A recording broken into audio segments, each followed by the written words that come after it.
আসসালামাইকুম এভরিওয়ান, কেমন আছেন সবাই? আশা করি ভালো আছেন, আমিও ভালো আছি।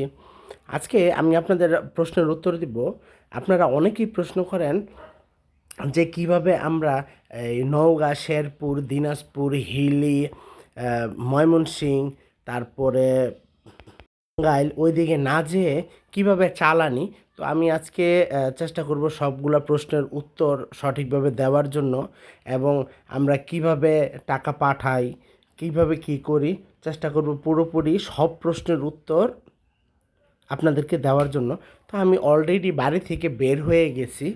তো আমি আমাদের দোকানের এদিকে চলে গেছি। আকাশটা অনেক মেঘলা ছিল, মেঘলা। তো আমার বাবা বইসা আছে, তো আমি ঘুরতেছি, ঘুইরা গাইরা দেখতেছি কি অবস্থা চাউলের। আপনারা সাথেই থাকুন, দেখতে থাকুন, সম্পূর্ণ ভিডিওটা দেখতে থাকুন, তাহলে আপনারা সব প্রশ্নের উত্তর পেয়ে যাবেন। তো অলরেডি গুড়ি গুড়ি বৃষ্টি শুরু হয়ে গেছে। এই যে দেখেন, গুড়ি গুড়ি বৃষ্টি শুরু হয়ে গেছে। এর মধ্যে আমার বাবা টাকা পয়সা গুনতেছে। আমি একটু এক জায়গায় যাব, টাকা নিয়ে এক জায়গায় যাব, আপনারা সঙ্গে থাকেন, দেখতে পারবেন। তো এর কিছুক্ষণ পরে মুষলধারে বৃষ্টি শুরু হয়ে গেছে, মুষলধারে। এর মধ্যে আমার ছোট ভাইও চলে আসছে। ওরে আমাদের সাথে রাইখা ব্যবসা শিখাচ্ছি। তো মূলত ব্যবসাটা তো আমার বাবা করছে 20 বছর, এখন আমি করতেছি সাথে। তো আমার ছোট ভাইকেও শিখাচ্ছি ব্যবসাটা। তো আমরা বৃষ্টির জন্য ওয়েট করতেছি, আমাদের সব কিছু রেডি হয়ে গেছে। আমি আমার ছোট ভাইরে নিয়ে এক জায়গায় যাব। তো বৃষ্টির জন্য বের হইতে পারতেছিলাম না। তো ওয়েট করতেছি যে একটা রিক্সা পাওয়া যায় কি না, যেহেতু আজকে বাইক নিয়ে বের হই নাই, বৃষ্টির জন্য বাইকটা নিয়ে বের হইনি। তো অলরেডি একটা রিক্সা পেয়ে গেছি, আমি আমার ছোট ভাই অয়ন। আমরা গন্তব্যের দিকে রওনা হয়ে গেছি মোটামুটি। আমি আমার প্রশ্নের উত্তরটা দিই। আসলে ভাই, ব্যবসা বাণিজ্য করতে গেলে বিশ্বাসের প্রয়োজন আছে।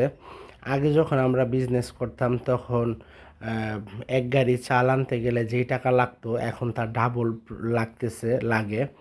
তো কতটুকু আসার পরে রিক্সার মধ্যে জানি কি হয়েছে, তো ওই ছেলে ঠিক করতেছে, রিক্সা যে চালায়, তো এর মধ্যে ঠিক হয়ে গেছে। তো আমি আমার প্রশ্নের উত্তরে ফিরে আসি। বিশ্বস্ততা না থাকলে, বিশ্বাস না থাকলে আপনার ব্যবসা করা যাবে না, বিজনেস আপনারা করতে পারবেন না। আমরা লক্ষ লক্ষ টাকা পাঠায় দেই কারোর সাথে কারো। আমার বাবার সাথে একজন আঙ্কেল বিজনেস করে অনেক বছর ধরে, 12-13 বছর ধরে। আজ পর্যন্ত দুইজনের এখনও দেখা হয় নাই, কিন্তু মোটামুটি এক এক গাড়ির জন্য পুরা টাকা 10 লাখ 12 লাখ টাকা পাঠায় দেয়, বিশ্বস্ততার উপরে, বিশ্বাসের উপরে। তো আমরা এই যে অলরেডি ব্যাংকে, যেখানে আসার কথা ছিল ব্যাংকে চলে আসছি, এইখানে টাকা জমা দিতেছি। এইখান থেকে যদি সেম সেম ব্যাংকে পাঠাই, সেম অ্যাকাউন্টে পাঠাই, সেক্ষেত্রে অনলাইন করে দিলেই হয়, অথবা অন্য কোনো ব্যাংকের অ্যাকাউন্টে পাঠাইলে তাহলে আরটিজিএস করে আমরা টাকা পাঠাই দিই। টাকা জমা হয়ে গেলে তারা গাড়ি ছেড়ে দেয়, 2-1 দিনের মধ্যে আমাদের এখানে চালের গাড়ি চলে আসে। তো আসলে সম্পূর্ণ বিজনেসটাই ভাই বিশ্বাসের উপরে। যাই হোক, সকলে ভালো থাকবেন, সুস্থ থাকবেন। আবার নতুন করে দেখা হবে নতুন কোনো ব্লগ ভিডিও।